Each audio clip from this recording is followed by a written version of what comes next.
Minute to Better Life. Ujian dan cobaan hidup dapat berupa hal yang terkait dengan dukungan moral dan material, baik dari keluarga, bahkan dari pasangan hidup, dan perihal-perihal harta dan data serta harga diri kita. Oke.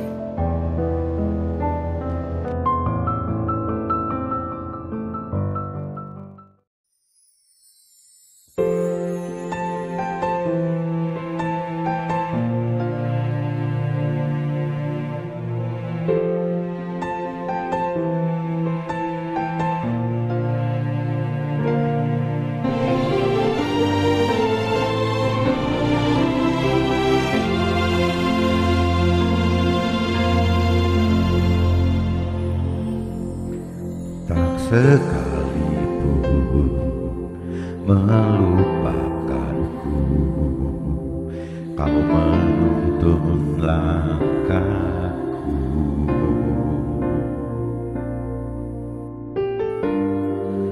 Ku tak pernah sendiri, kau tak tinggalkanku.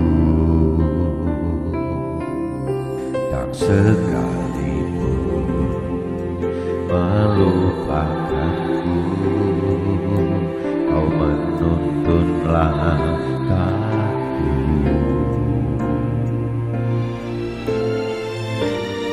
Ku tak pernah sendiri,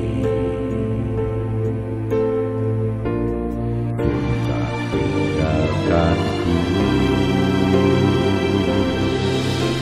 Tak akan pernah menyerah sampai ku lihat kau bekerja. Ku percaya mujizat akan nyata. Ku takkan berhenti percaya.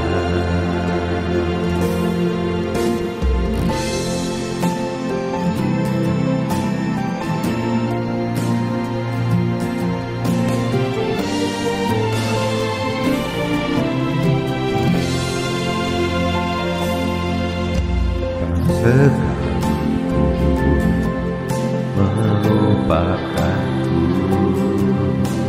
kau menuntun langkahku.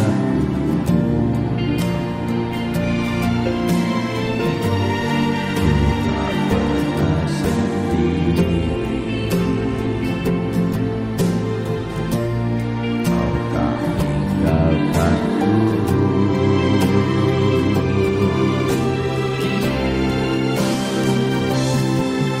Akan pernah menyerah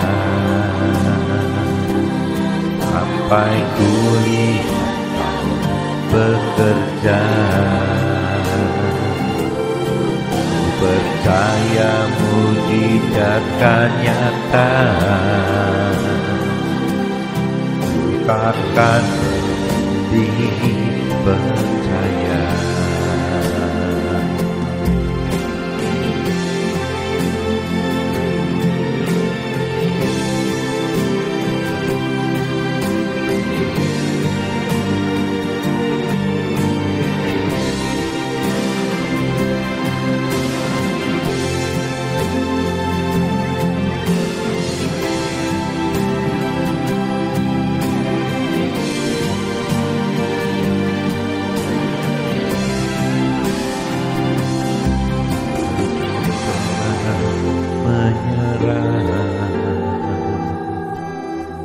Sampai ku lihat kau bekerja.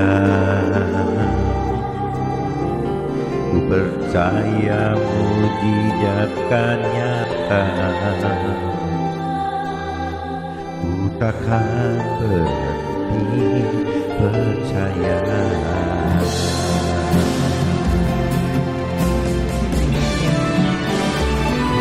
Ku tak akan pernah menyerah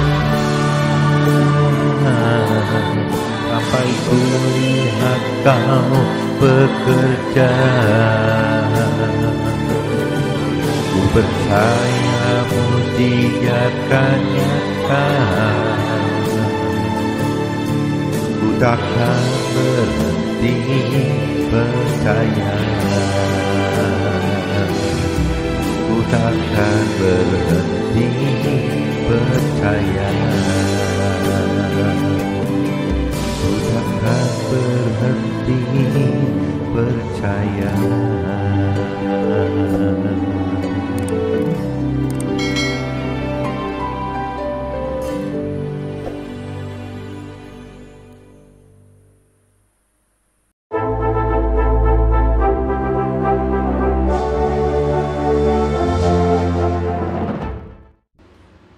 Jumpa kembali di MTT Journey Inspiration of Life. Pagi ini coba saya mau sharingkan dengan tema gitu. Butuh iman percaya kepada Tuhan bahwa tujuan hidup adalah keselamatan akhirat. Jadi butuh iman percaya kepada Tuhan. Maksudnya kadang-kadang kalau kita nggak mempunyai iman percaya kepada Tuhan, jadi apa yang Tuhan rancangkan dan kehendaki bagi kita bahwa target utama adalah hidup di dalam mencapai keselamatan akhirat, itu kita tidak percaya, teman-teman. Masa sih hidup benar-benar di dunia fana saat ini target yang adalah bagaimana mencapai keselamatan akhirat, sedangkan kita masih hidup di dunia ini. Bahkan orang dunia katakan bahwa kita jangan sampai terlalu percaya dengan apa yang Tuhan perintah peraturkan, yakni mencapai kehidupan di dunia saat ini, tapi dengan target adalah keselamatan akhirat nanti, bukan sekarang gitu. Kita di dunia bukan di akhirat. Nah, orang dia sampai katakan jangan sampai kita hidup seperti tidak menginjak bumi gitu. Orang dunia selalu katakan seperti itu, teman-teman. Sedangkan Tuhan inginkan di firman-Nya gitu bahwa justru proses sementara hidup di dunia ini adalah hanya sementara, hanya sebagai proses gitu. Bagaimana kita menentukan lulus tidak lulusnya kita hidup di akhirat nanti. Jadi memang agak bertentangan, teman-teman. Apa yang Tuhan inginkan gitu dengan apa yang dunia inginkan ini seolah jadi bertarik-tarikan, nggak sejalan gitu, bertentangan sama sekali gitu. Nah, bagi orang dunia mungkin targetnya adalah bagaimana hidup mencari sukses di duniawi, sedangkan bagi orang rohani hidup adalah mencari keselamatan akhirat nanti di alam yang kekal nanti gitu. Nah, kita ini ada di mana? Ya, kalau kita bicara kita sebagai orang dunia, pasti kita tidak memikirkan apa yang Tuhan rancang dan kehendaki gitu. Apa yang Tuhan perintah peraturan dalam firman-Nya, tidak perlu orang dunia mendengar itu. Tapi bagi kita yang percaya Tuhan gitu, ya, ini kembali lagi, jadi kita mesti koreksi diri. Apakah kita percaya Tuhan dengan keyakinan kita sendiri, bukan percaya Tuhan, tapi kita percaya dengan keyakinan kita sendiri bahwa Tuhan ini diyakini, dibentuk oleh pikiran perasaan kehendak kita ini seperti ABC gitu, ditentukan seperti itu. Atau kita mau mengerti gitu, mau mengenal dan mengerti bahwa Tuhan itu bukan seperti keyakinan kita. Tuhan itu adalah dengan parameter sendiri, bukan dengan keyakinan kita, tapi dengan parameter firman-firmannya gitu. Ya, bahwa firman Tuhan perintah peraturan hidup harus seperti ini. Janji Tuhan adalah seperti itu gitu. Nah, apakah kita harus seperti itu gitu, atau hanya cukup dengan keyakinan diri sendiri? Nah, ini yang kita mesti koreksi. Jangan sampai kita punya keyakinan sendiri, tapi kita beranggapan bahwa itu seolah-olah pikiran perasaan kehendak Tuhan, padahal bukan gitu. Itu pikiran perasaan kehendak kita sendiri. Nah, ini yang kita mesti dalami, teman-teman, bahwa yang namanya pengenalan pengertian firman Tuhan itu sangat dibutuhkan supaya kita ngerti bahwa pikiran perasaan kehendak Tuhan itu apa gitu, seperti apa. Yang jelas pasti bukan seperti pikiran perasaan dan kehendak kita, pasti berbeda, teman-teman. Beda sama sekali gitu. Jadi ini yang kita mesti hati-hati gitu, teman-teman. Mesti merenungi firman. Nah, ini saya coba, teman-teman, hari ini saya coba bawakan impresi gitu terkait dengan kitab Markus, teman-teman. Kitab Markus pasal 8 ayatnya 49, teman-teman. Ini bicara masalah masalah kita butuh iman gitu. Kita butuh iman untuk percaya ke Tuhan, itu kita butuh iman. Dan untuk iman itu awal-awalnya waktu kita start beriman percaya kepada Tuhan biasanya umumnya terkait dengan mujizat, benar, mujizat gitu. Jadi kalau kita bicara ada mujizat yang kita akan terjadi gitu, ya kita baru bisa percaya bahwa iya ada Tuhan. Itu pun dengan sangat mudah dilupakan, teman-teman. Nah ini coba teman-teman, kita coba cari kitab Markus, teman-teman. Kitab Markus, teman-teman, kitab Markus pasal 8 ayatnya 4-9, teman-teman. Coba teman-teman cari kitab Markus pasal 8 ayatnya 4-9. Ini cuman bicara masalah mujizat ini apakah benar bisa jadi membangun iman percaya kita kepada Tuhan. Itu awalnya seperti itu, teman. Meskipun ujungnya nanti Tuhan pengen latih kita bukan dengan cara mujizat percaya Tuhan itu, bukan hanya dengan cara mujizat. Mujizat itu untuk awal-awal kita baru mengenal Tuhan, percaya iman percaya kita kepada Tuhan. Tapi setelah itu ya kita harus benar-benar mengerti gitu lewat kedalaman pengenalan firman Tuhan, lewat kejadian-kejadian yang pengalaman hidup di dalam yang kita alami gitu. Nah ini yang kita mesti bisa jadi percaya gitu, karena apa yang Tuhan pikirkan, rasakan dan kehendaki untuk mencapai keselamatan akhirat itu bertentangan, teman-teman, dengan apa yang keyakinan kita seperti orang dunia pada umumnya gitu. Memang malah kesannya kita harus melepaskan dunia kok ya. Sedangkan dunia mentargetkan kesulitan duniawi untuk diraih gitu. Sedangkan dari sisi firman Tuhan pengennya dilepaskan. Nah ini agak bertentangan. Tapi kalau kita tidak ada iman percaya kepada Tuhan untuk menjelaskan ini susah, teman-teman. Bagaimana untuk mengenal Tuhan lebih dalam, bagaimana mengerti Tuhan lebih dalam, ini susah kalau tidak dengan dasar ada iman percaya kepada Tuhan itu. Dimana dimulain dari sisi mujizat, dimana mujizat itu biasanya terkait dengan hal-hal yang duniawi. Jadi mujizat itu jadi harusnya kalau kita bicara ambil hikmah positif, mujizat itu mudah sekali gitu. Apabila Tuhan cuman menghendaki sesuatu duniawi, ya dengan lewat mujizat mudah sekali. Tapi Tuhan bukan ingin itu gitu. Tuhan bukan ingin lewat mujizat itu sehingga kita mendapatkan hal kesusahan duniawi. Tuhan bukan seperti itu gitu. Justru Tuhan anggap nanti satu saat mujizat itu ya mudah-mudah saja bagi Tuhan gitu. Nah cuman Tuhan ajarkan kita bukan cuma dengan mujizat kesusahan duniawi, tapi Tuhan pengen kita bagaimana bisa mendalami pengertian firman Tuhan sehingga kita masuk ke dalam keselamatan akhir, bukan kesusahan duniawi. Nah ini saya bacakan di kitab Markus ini, maksudnya kita bicara bahwa lewat mujizat ini Tuhan angkat iman percaya kita kepada Tuhan itu bagi orang yang belum dewasa rohani. Caranya lewat begitu. Nah ini yang terjadi di cerita kitab Markus pasal 8 ayat 49 itu, murid-muridnya menjawab, bagaimana di tempat yang sunyi ini orang dapat memberi mereka roti sampai kenyang. Nah ini kan ceritanya gitu ya, satu hal yang mustahil di tempat yang sunyi ini bisa memberikan makan untuk 4.000 orang di luar perempuan dan anak-anak gitu. Coba bayangin teman-teman ya, bagaimana di tempat sunyi ini bisa ada roti untuk memberi makan 4.000 orang laki-laki di luar perempuan dan anak-anak. Nah ini satu hal yang mustahil kan. Nah ini butuh mujizat gitu. Nah ini ujung Yesus bertanya kepada mereka, berapa roti ada padamu? Jawab mereka 7. Nah ini mulai terjadi mujizat yang mustahil bagi orang dunia, bagi orang gitu. Bagaimana caranya dengan apa adanya roti yang ada gitu. Roti itu ternyata ada 7. Murid-murid katakan gitu, roti 7 bagaimana caranya diduplikasi menjadi untuk 4.000 orang, bahkan belum termasuk perempuan dan anak-anak. Nah ini kalau tidak ada hal mujizat nggak mungkin, nggak mungkin terjadi. Coba kita baca lanjut ya.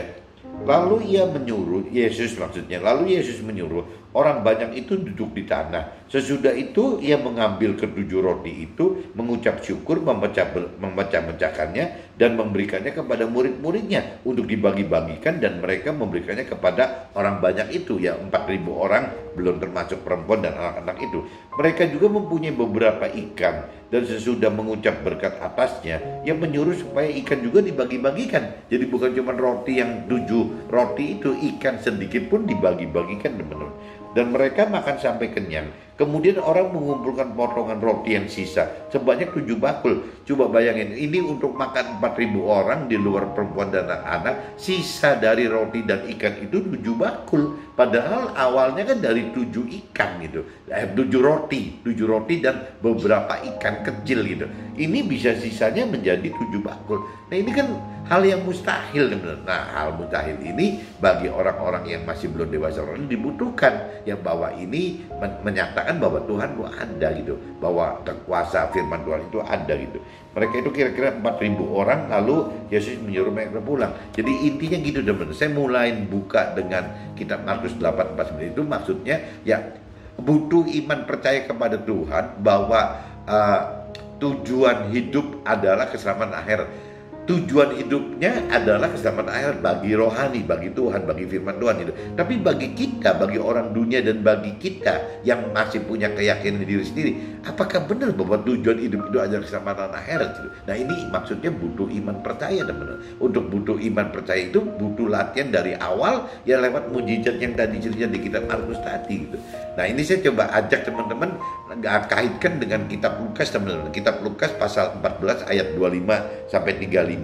Ini bicaranya sudah bukan bicara bagaimana mujizat itu untuk mendapatkan sesuatu duniawi, bukan mencari Tuhan itu untuk mencari mujizat ya dalam hal-hal yang terkait dengan kesusahan duniawi. Bukan itu teman-teman. Di kitab Lukas 14 pasal 14 ayat 25-35 justru bagaimana diajar kita harus melepaskan itu gitu, bagaimana melepaskan hal duniawi untuk bisa mendapatkan keselamatan akhirat.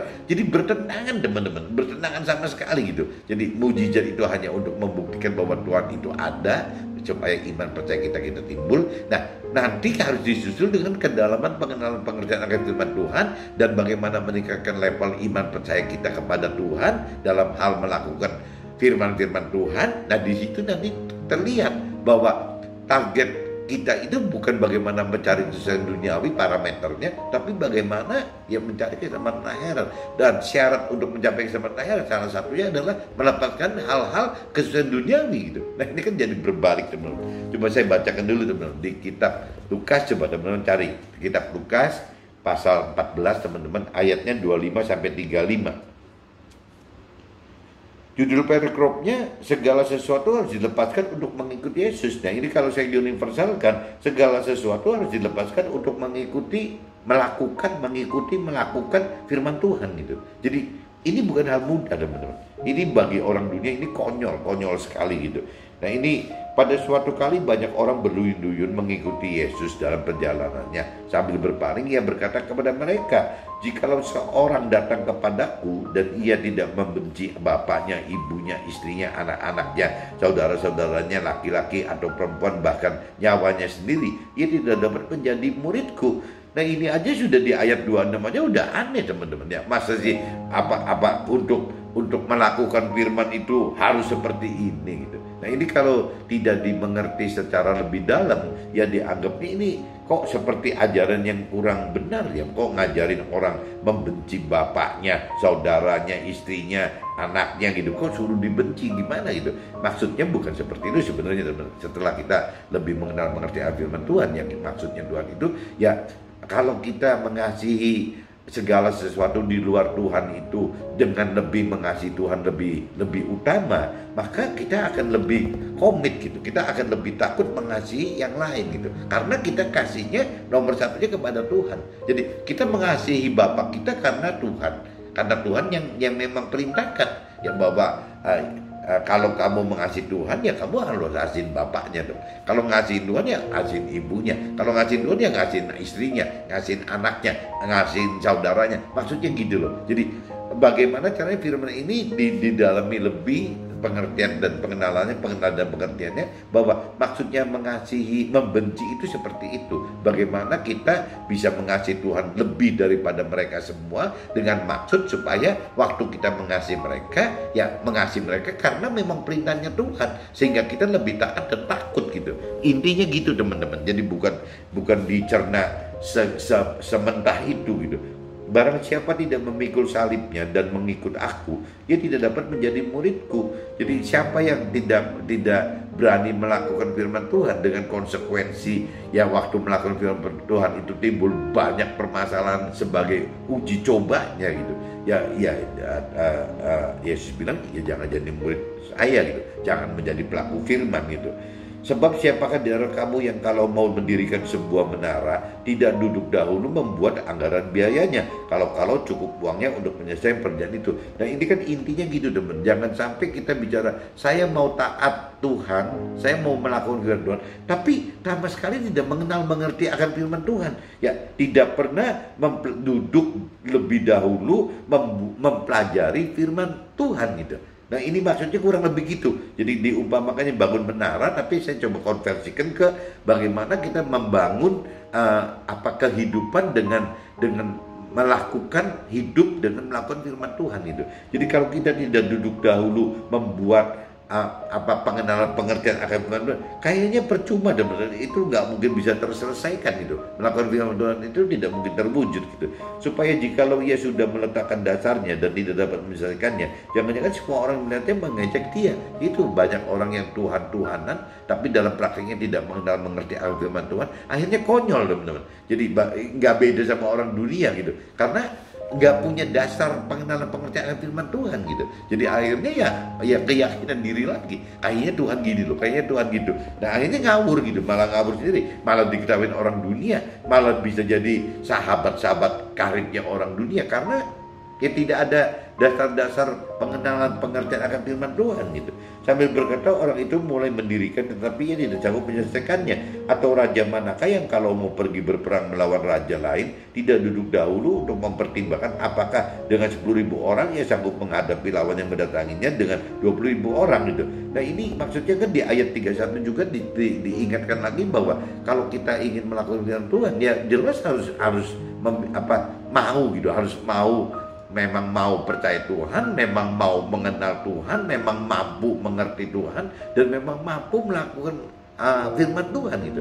Nah untuk hal ini tetap butuh roh Tuhan teman. Kalau tidak ada pengenalan, tidak ada kemampuan pengertian dan tidak mencoba melakukan firman Tuhan, tidak berani melakukan firman Tuhan, rasanya tidak akan ketemu gitu bahwa untuk hal ini kita butuh roh Tuhan yang sudah memang Tuhan sediakan bagi kita semua gitu. Masing-masing kita punya roh Tuhan di dalam roh kita gitu. Nah ini mesti dihidupkan benar. Kalau tanpa hidupkan ini kita nggak akan kuat gitu.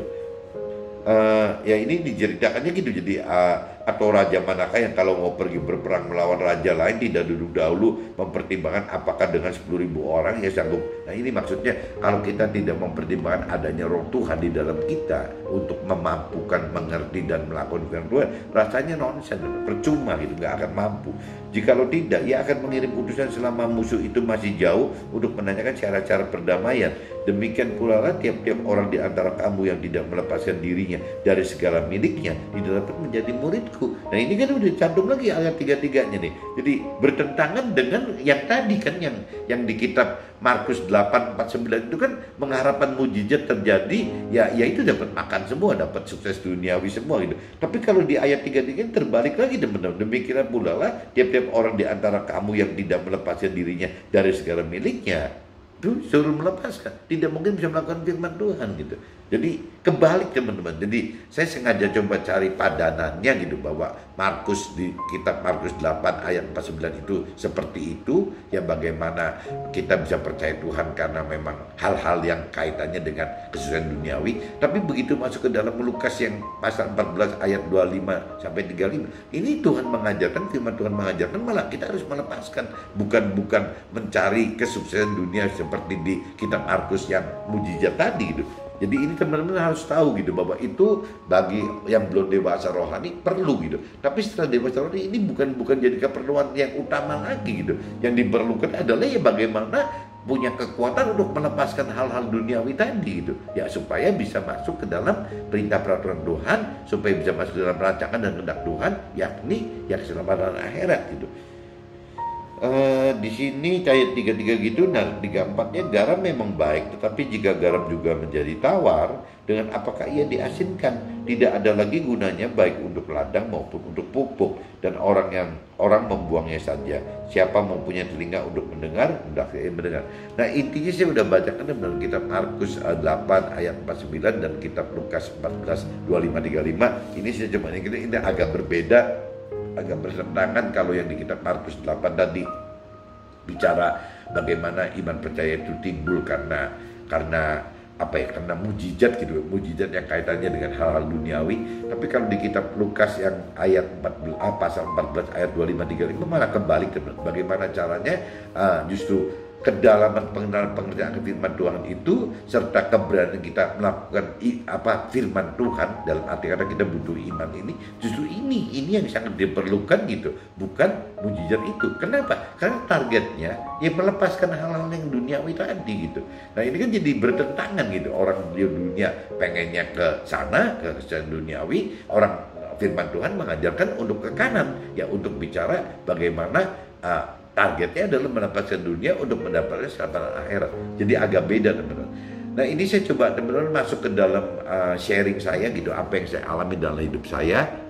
Coba siapa tahu ada gunanya gitu. Butuh iman percaya kepada Tuhan agar dapat masuk ke dalam rancangan serta kehendak Tuhan itu. Dimana pada saat awal kita butuh pembuktian melalui mujizat Tuhan terjadi dalam hidup kita.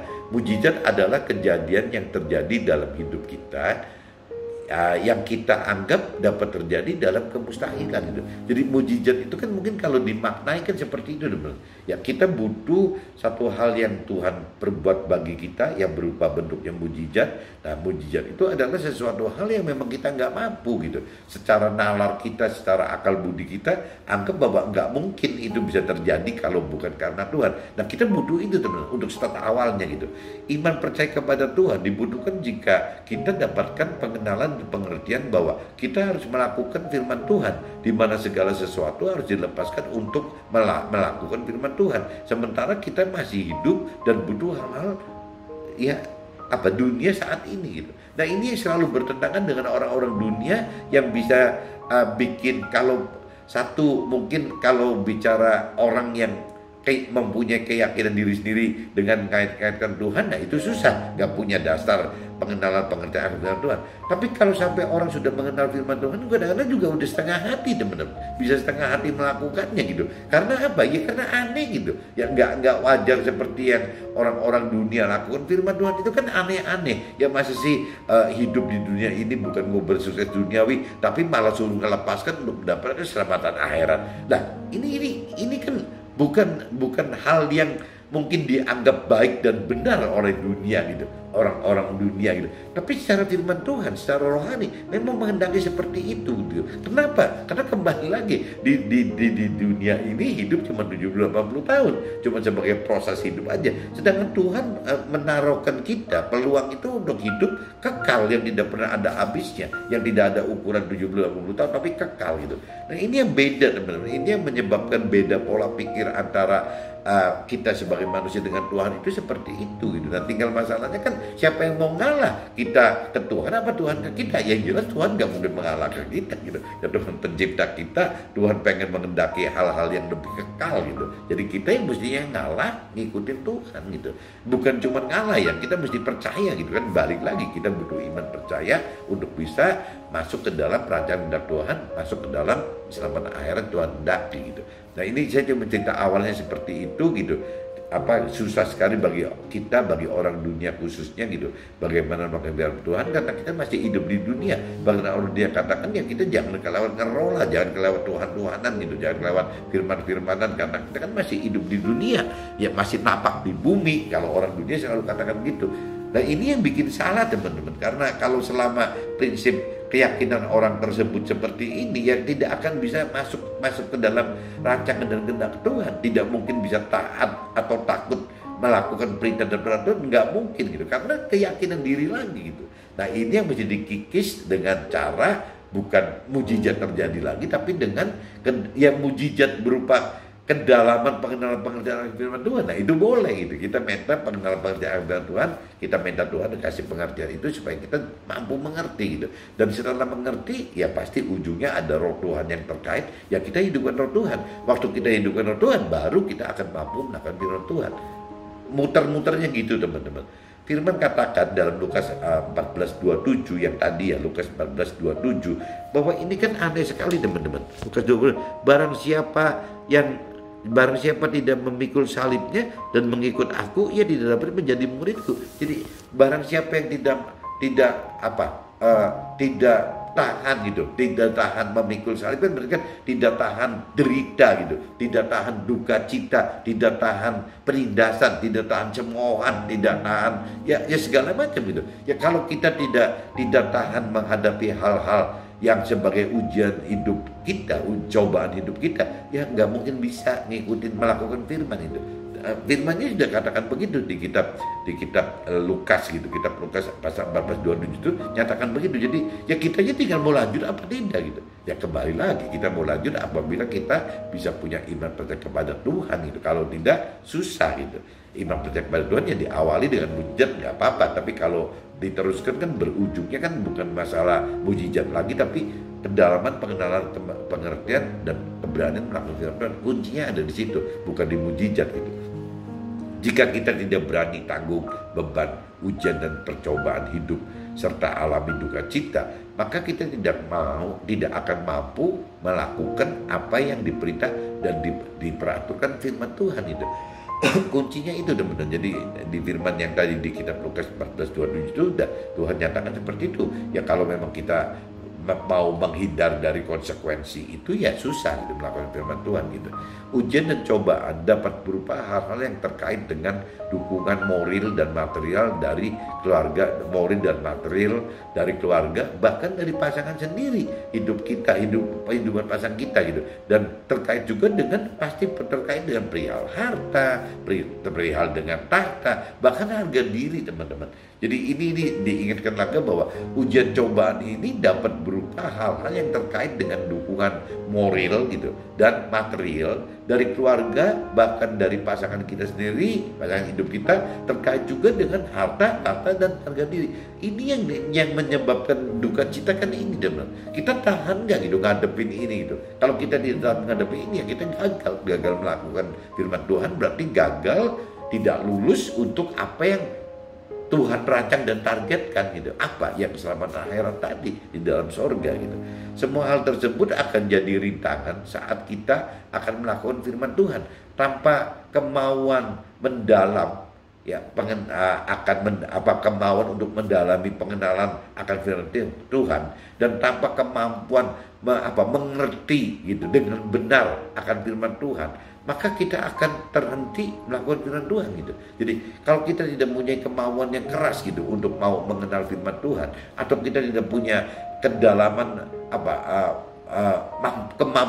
kedalaman untuk mampu mengerti firman Tuhan, rasanya kita tidak akan mampu melakukan firman Tuhan dong. Ya kita pasti akan berhenti gitu. Kita tidak akan kuat melakukan firman Tuhan. Jadi kita balik lagi butuh kemauan dari kita pribadi, tapi juga butuh kekuatan roh Tuhan yang membantu kita memampukan mengerti dan memampukan melakukan firman Tuhan gitu. Tanpa ada firman Tuhan gitu, tanpa ada roh Tuhan, rasanya mustahil kita bisa melakukan firman Tuhan. Dan kalau kita tidak melakukan firman Tuhan ya berarti kita gagal masuk ke dalam rancangan dan kehendak Tuhan bagi kita gitu. Nah ini yang kita mesti terus kita minta Tuhan bantu kita ya, baik soal kemauan kita untuk mau tetap mengenal firman Tuhan, ya baik masalah kemampuan kita untuk mengerti dengan cara benar loh ya apa yang firman Tuhan maksudkan itu dengan cara benar. Berarti kan dengan pikiran, perasaan, dan kehendak Tuhan, bukan pikiran, perasaan, kehendak kita gitu. Nanti firmannya dipelintir sama kita jadi kacau semua gitu. Nah ini kalau kita tanpa kemauan mengenal, tanpa kemampuan mengerti, tanpa kemampuan berani melakukan firman, itu sia-sia semua teman. Ya akhirnya firman Tuhan tidak dapat dilakukan. Nah ini semua kembali ke roh Tuhan yang harus dihidupkan di dalam kita gitu. Butuh iman percaya kepada Tuhan bahwa bahwa tujuan Tuhan bagi kita adalah mencapai keselamatan akhirat. Nah ini untuk seperti ini aja butuh iman nih teman-teman. Butuh iman, percaya bahwa memang Tuhan pengen kita mendapatkan keselamatan akhirat. Itu tujuan utamanya loh. Ya, tujuan beriman itu untuk itu gitu. Nah kalau kita tidak mental gitu kepada Tuhan, satu support iman untuk percaya kepada Tuhan bahwa Tuhan itu pengen kita itu benar masuk keselamatan akhirat, rasanya ya susah. Dimana untuk mencapai tujuan harus mengalami kehidupan dan kematian di dunia sementara ini loh. Kehidupan dan kematian.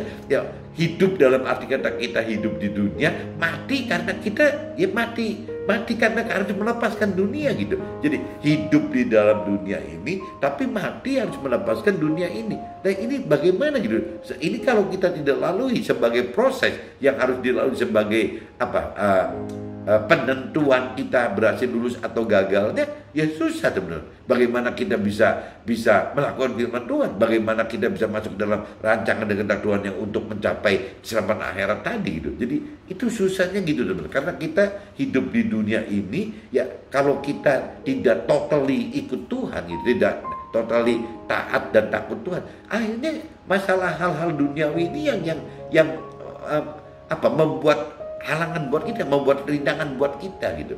Karena duniawi itu pengennya berbeda, bertolak belakang kepada apa yang firman Tuhan katakan. Kalau firman Tuhan katakan di Lukas 14 itu harus melepaskan hal-hal yang duniawi. Nah, orang dunia malah kebalikan, harus bagaimana mengumpulkan hal-hal duniawi secara berlimpah-limpah sampai akhirnya orang dunia terikat oleh hal-hal duniawi, tidak bisa berkutik gitu. Ya, terkunci oleh situ sampai matinya gitu, sampai meninggalnya, sampai expire date-nya gitu, sampai istilahnya udah sampai 70-80 tahun dia terikat di situ teman-teman. Sedangkan Tuhan pengen kan itu justru dilepaskan gitu supaya bisa masuk ke dalam keselamatan akhirat. Ya, pengertian seperti yang saya mulai belajar ini, saya bisa mulai mengerti akan hal itu. Tapi dalam prakteknya teman-teman gak mudah juga tuh. Ya meskipun sudah lebih mengenal, sudah lebih mengerti, tapi nggak bisa tuh, nggak mudah teman, nggak mudah.